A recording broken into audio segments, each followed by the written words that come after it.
So ayun guys, kung gusto nyo ng mga food supplement ng Salveyo Barley Grass, ayan, dito ma'am, kay ma'am Joylyn po. Jerlyn, ayan.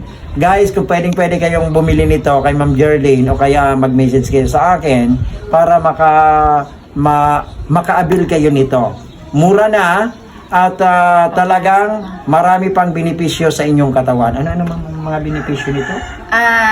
Dahil po ang pure barley grass ay walang chemical na halo.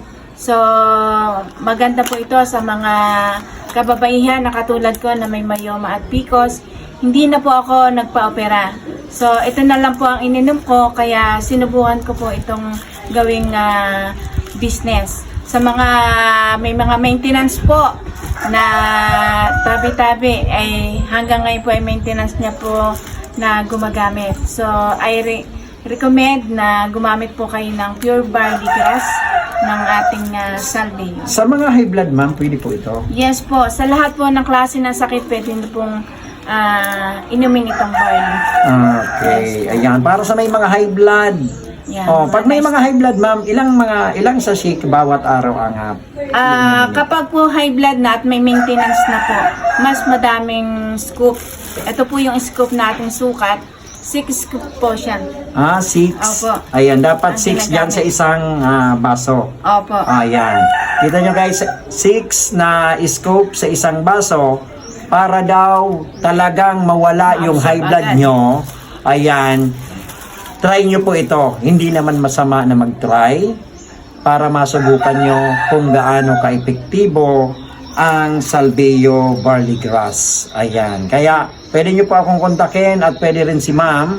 At may page naman to, ano ma'am? Yes po. Ayan. Pwede rin kayo dito sa page ng Salveyo Barley Grass para naman sa inyong mga mag-avail kayo sa kanila. Doon niyo na lang tanungin kung magkano yung price po ng ganito. Thank you very much, ma'am. Yes po. Just follow Bicol and Wellness by Ate Jorlyn. Ayan. Thank you. So ayun guys, kasama natin dito sa sa Salveyo Barley Grass ang isa sa mga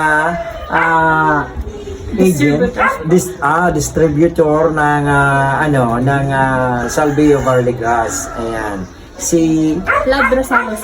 si Lab Rosales. Ayan, kaya kung gusto niyo bumili, kontakin niyo lang siya para naman maka-avail kayo ng mga product ng barley, ng Salveyo Barley Grass. Paano ba yun? Ang ganyan. Ay. Thank you very much. Thank you po. Ayan, thank you. Pag nagpupunta